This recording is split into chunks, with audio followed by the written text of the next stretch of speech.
managed to get the curtains glued after, I don't know, 4 hours of fiddling around, changing the positioning, testing it. It was quite a nightmare. And I got them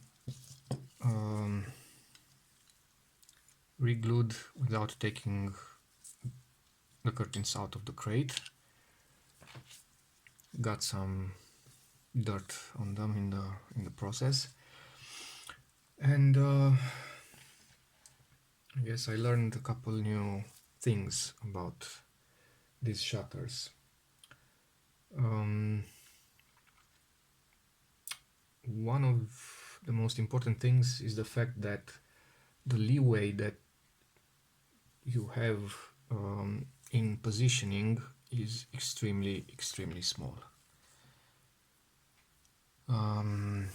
I'll try to explain this, but it's not as easy as it might look.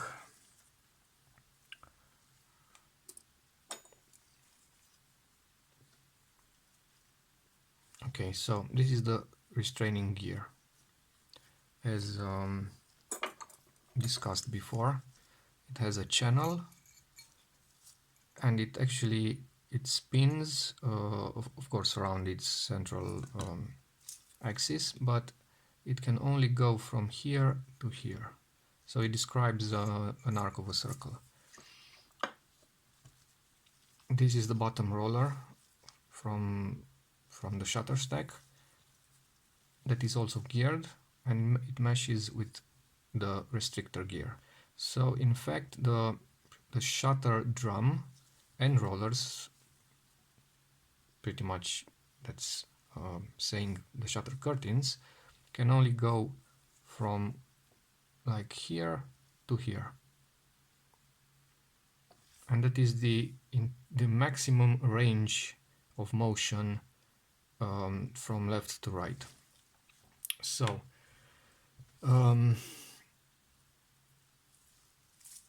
the positioning must be done in such a way that when the shutter is uncocked like this, the first curtain or the first curtain's edge clears the film gate. So you can't see it here when the shutter is set on B and you only press but you don't lift your finger. The first curtain opens and you must not see its edge. That's why I did that marking, that marking line on the shutter crate. The second curtain is locked in position or relates to the first curtain by means of this gear. That is also a kind of restricting gear, because it also only allows the second curtain to rotate from this point. So from this point where this pin hits the edge of this prong, of this piece of metal, all the way around until it hits the other edge of the metal band. In fact, restricting its motion in a very similar manner to this one, because if we were to compare the cutouts, they are quite similar. But there's more to this restriction of motion. On top of this piece, so on top of this,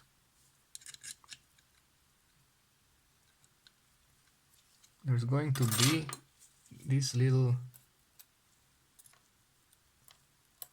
round piece with a prong. And when the shutter is cocked, this prong must point exactly in the middle of this latch. So something like this. If it's not there, the latch won't be able to catch the prong, won't be able to lock the second curtain in place. The second curtain will start moving when it's not supposed to. So there are more elements that all need to meet in the same place, sort of speak. Um, at the same time, on either fully unwound or fully wound, each curtain must clear the film gate. So it's a very delicate line that all things must fall on. And this was quite a hassle. You could alter the maximum, not the maximum position, but you can alter the position of this piece.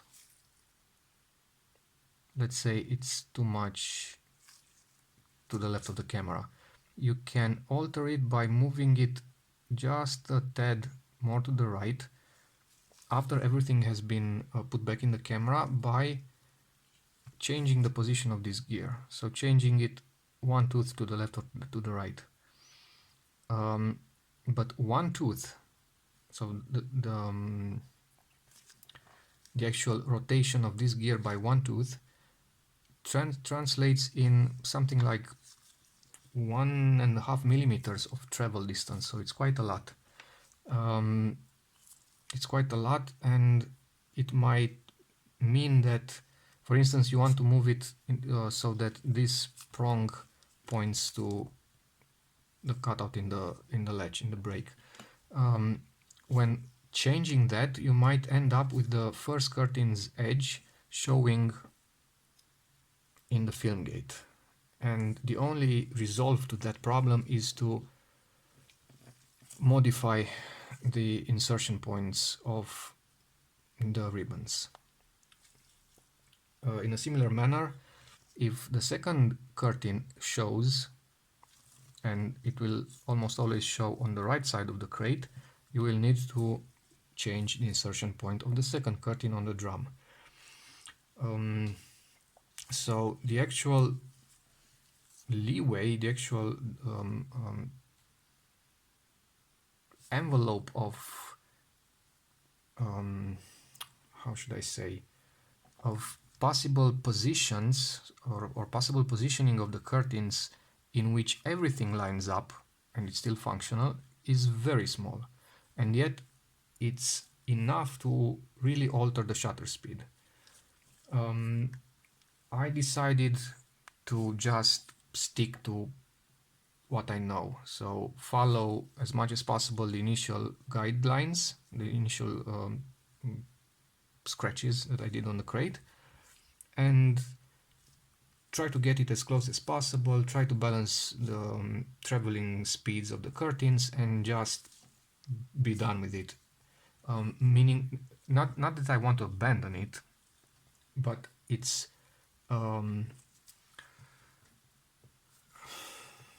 chasing. We have a saying in Romanian, to chase a green horse on the wall. It means chasing something that it's not achievable. So that's what I'm going to do. But why isn't it achievable? Is it something Soviet? Is it something that it's inherently or inherited by the design of the camera? Well, I think it's something that comes with the design. So it's not only about the Feds, the Zorkis, but it's also Leicas, it's Canons, Nikas, Leotax, Minolta, you name it. Whatever camera that uses this system will have at least some of its issues. Of course, Leica came up with the Leica K something, I don't know, in the 3 series, I think, that had ball bearings. So they tried to really reduce the friction zones. I don't know how much that counts actually. Okay, so what's the issue with this design?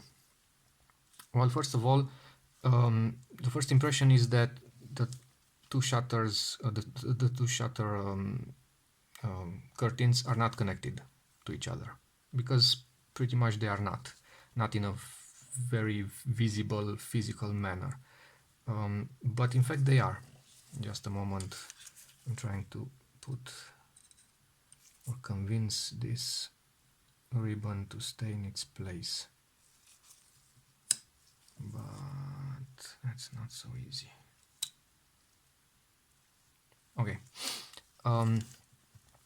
so while there is no physical connection between them, except for, let's say, this piece that somewhat connects one to the other, meaning that one will pull the other, or limit its travel. But otherwise there is no physical connection, and yet we have one drum.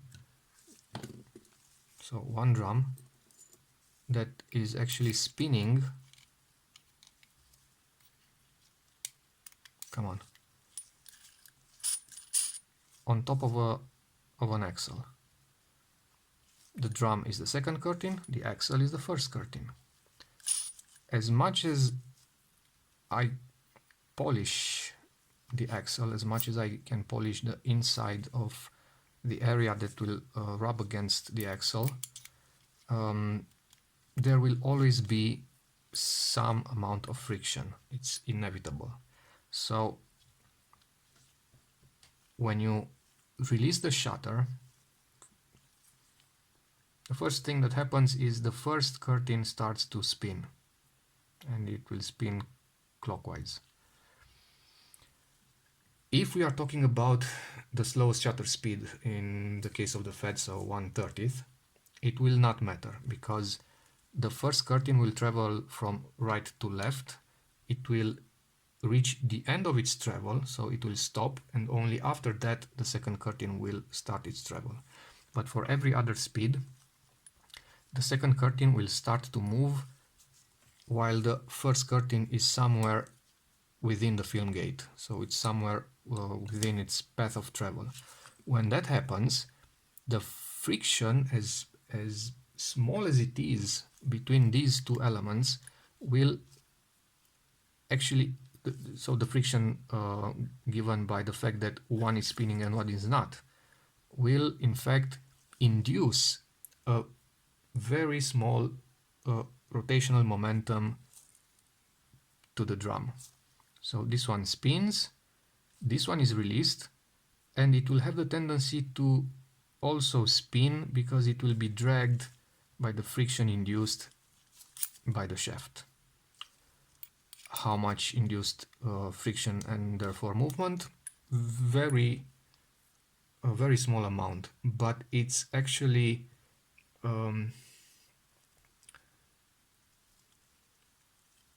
you can measure it. You can actually measure it. And how do I know that? Well, I have a shutter tester, an Arduino based shutter tester that uses two lasers and two receivers. One laser is here, one laser is here. Distance between lasers about 30 millimeters instead of the 36 that is the film gate, because I don't want it to hit the actual edge. And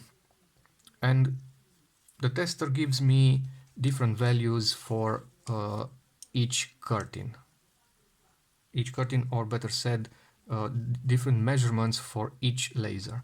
So it can tell me shutter speed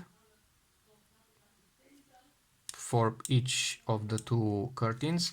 Shutter speed meaning the fraction of a second, or in milliseconds, the fraction of a second that particular curtain needed to travel from laser 1 to laser 2. It can tell me curtain travel time,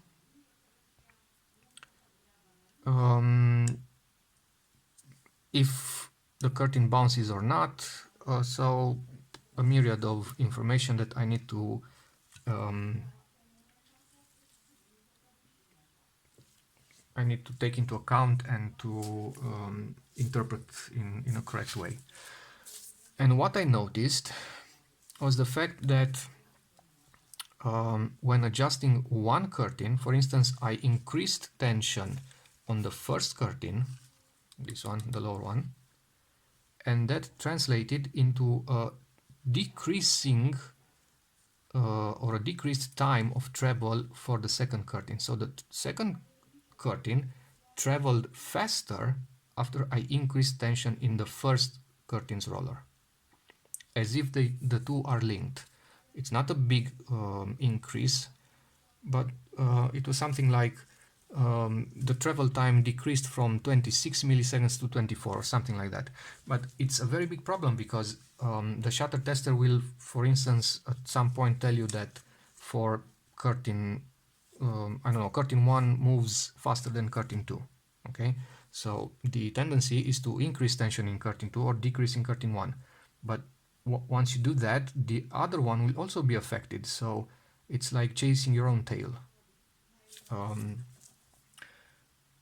Because I was very intrigued to see that pretty much all the cameras that I tried to overhaul in the past few months since I started, they all had the same issue, and they all shared the same design except one that was a leaf shutter. It doesn't matter, it's a totally different discussion. And then I thought maybe the shutter tester is not working correctly. Maybe I did something wrong. Maybe I'm just stupid. Maybe I broke something. So I decided to look through my collection and see what cameras I could also test as a reference point that are horizontally moving. So horizontally moving shutters, that means cloth shutters, and ideally would be electronically controlled, but apparently I don't have any. Actually, I do have one. It's a Topcon IC1 that has cloth shutter, horizontal traveling, electronically controlled. So I tested that one. I tested an Olympus OM1 that is not serviced, but it used to work fine. And I tested a Praktica Super TL East German single lens reflex camera, also not serviced, bought some years ago, never used. And I was surprised to see that all three had similar curtain travel times between the two curtains, as in very similar, almost too good to be true. Shutter speeds were off, so the travel time has nothing to do with the shutter speed, other than it will affect the shutter speed. But my first concern is to get them both traveling with the same speed or at the same rate. So my next question was, okay, why are those working fine and these are not? It must be me, because I got my dirty hands in these and did not on those. But in fact, it's the design itself. Because aside from this induced rotational component, the second curtain, as I said in my last video, this is the ribbon of the second curtain, and it goes around this roller onto its own spring-loaded roller, okay? But not only it goes around this roller, but it must move between the roller and the leading edge, the metal edge of the first curtain. And I am sure some friction will also happen there that will decrease the speed of the second curtain. Also, when traveling somewhat in parallel, so like this for higher shutter speeds, there might be some friction between either the two of them, or there would certainly be some friction between them and the crate, and the light baffles. So it's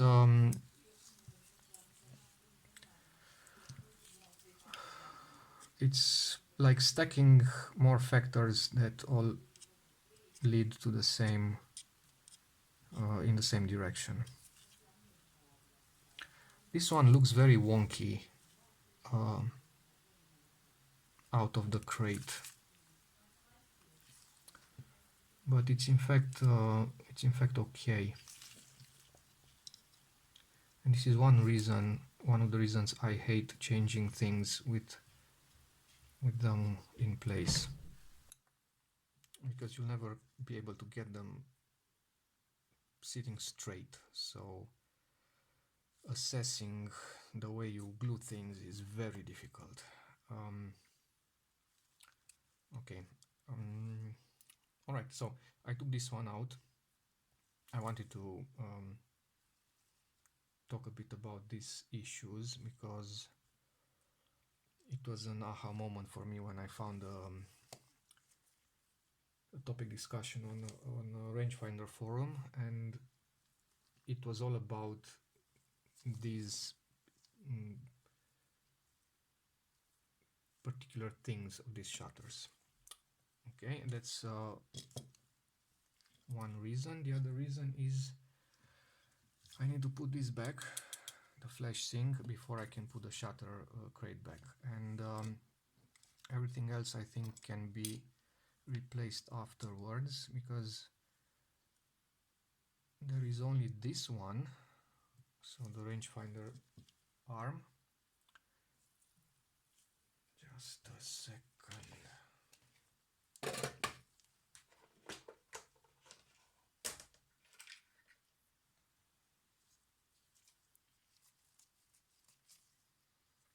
And I think I can put it back. Yes, I can put it back from the bottom, and that's what I'm going to do.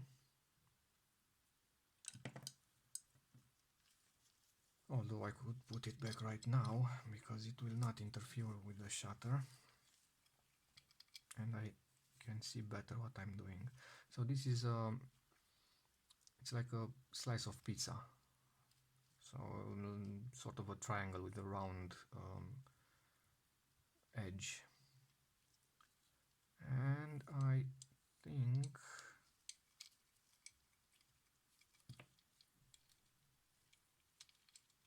well, this cam must go through this little hole.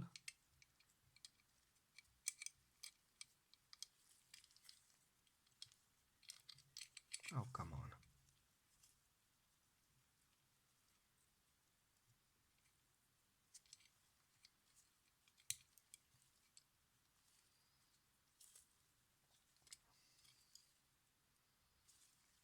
Okay, I think it's something like this.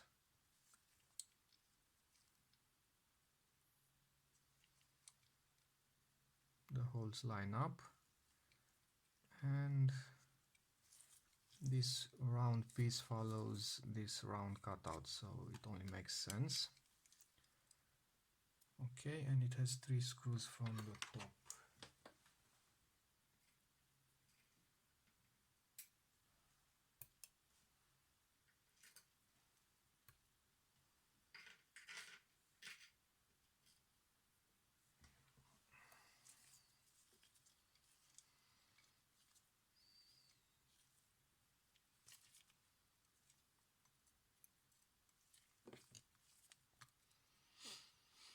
Yeah, so I think that's the moment when I decided I wasn't going to chase these wild geese anymore, because I believe it's pointless. Even if I could actually set it up correctly, the springs are probably so tired that they will never reach the correct speeds anyways. Trying to adjust the speeds by placing the curtains differently, it's Oh my god, it's such a hassle. And I don't think it even matters anymore. I mean, I'm only going to use black and white film. I would never shoot slide with this. And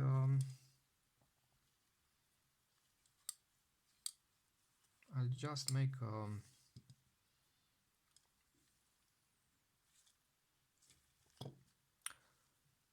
exposure compensation guide.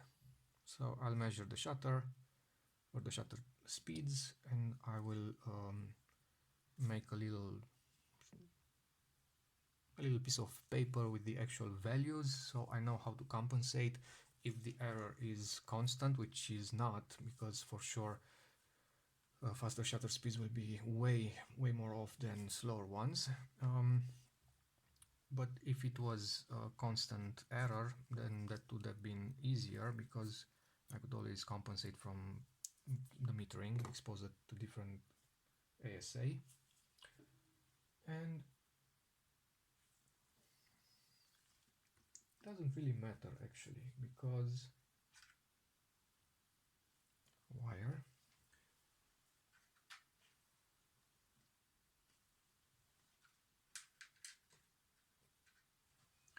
because I took photographs for 10 years on old eBay bought cameras that I had no idea in what state they were, never serviced, never checked, never tested, and I was just fine. So that's the reason I will not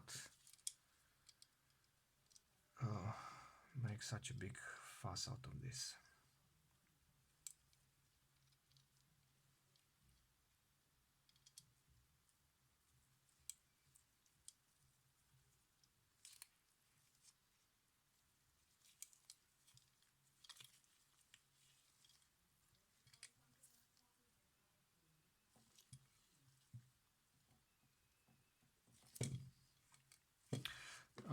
Yeah, this is a bit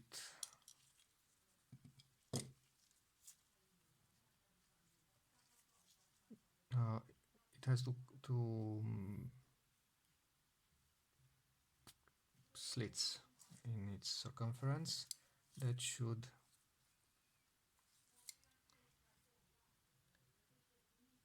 no, it shouldn't. This one is not a really round hole, it's more of an oval hole, and this is not an oval, so I'll have to see how to get it back inside. Anyways,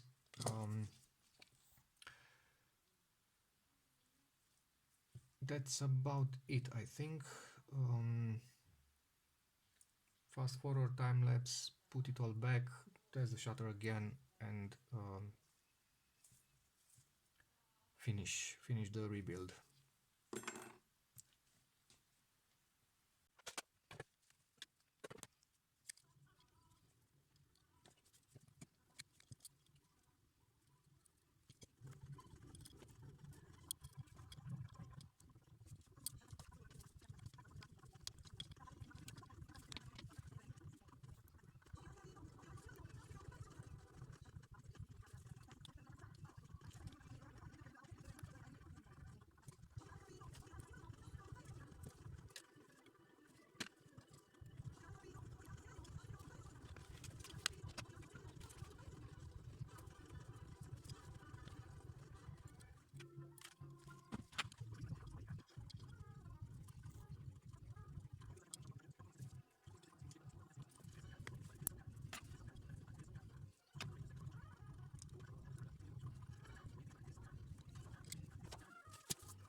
Alright, this is my light box for scanning films and the Valoy 360 film holder, and I'm using it to also test some things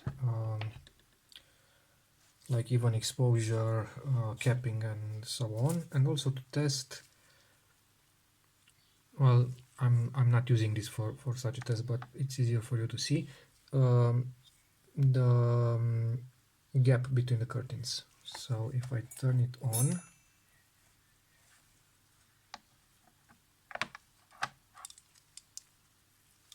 let me see how I can.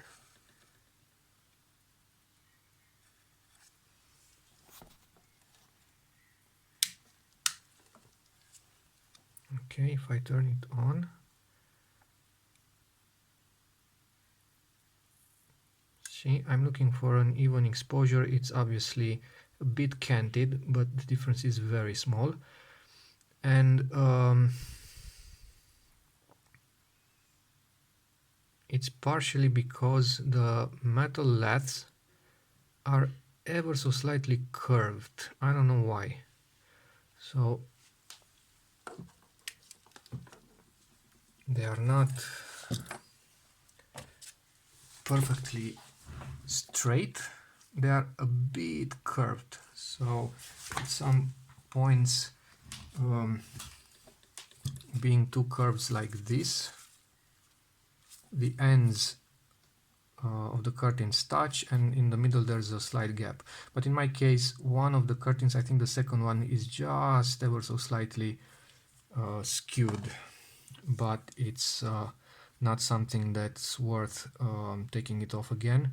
I think it's like literally a hair difference, so it should have no impact on the images. And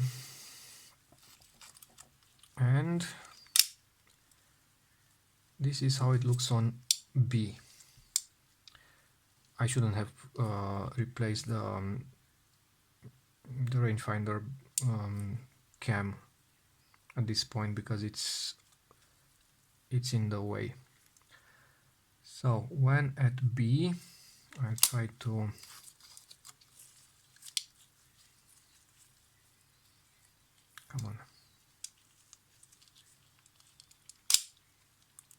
lock it in place. Okay, so when in B, the first curtain's edge is at the line, so the line that I drew, I scribbled on the crate. The second curtain's edge is literally at the edge, so it's touching the edge, maybe a hair over the edge, but also it's not something that will make me open it up again. That means I have about 1.52 millimeters of less distance between the edges, and that should translate in faster shutter times, and in turn that translates in hopefully lower spring tensions for those times. That was my rationale. We'll see if it's correct or not. Okay, next step is to retest, recalibrate, and then for the final episode, I hope it's the final episode, it will be the rest of the reassembly, all these bits here, not so many things left to put back and not so many things that can go wrong. That's the most important part. The only issue that I will have to address is this one. From all the disassembly, reassembly that I did, this one is a bit loose. I shouldn't be able to just put, I don't know, a probe underneath and simply lift it off. It should be clipped in place, and it's not clipping in place anymore because a slight wear happened between the two surfaces, and it's not they are not mating in a forced manner anymore, and this may may mean that at some point, when at least when the camera is turned upside down,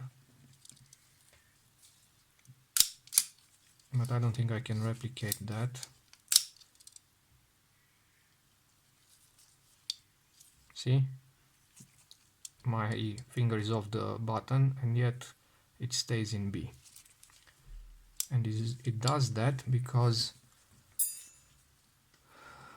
from the gravity this one lifted a bit and is now caught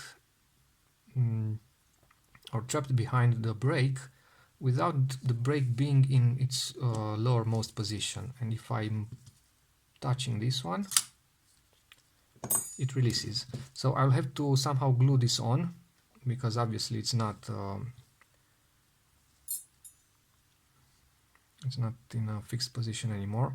I'll probably just use a tiny bit of, I don't know, super glue or something, just to keep the two pieces in place. Alright, see you in the next and final, hopefully, episode.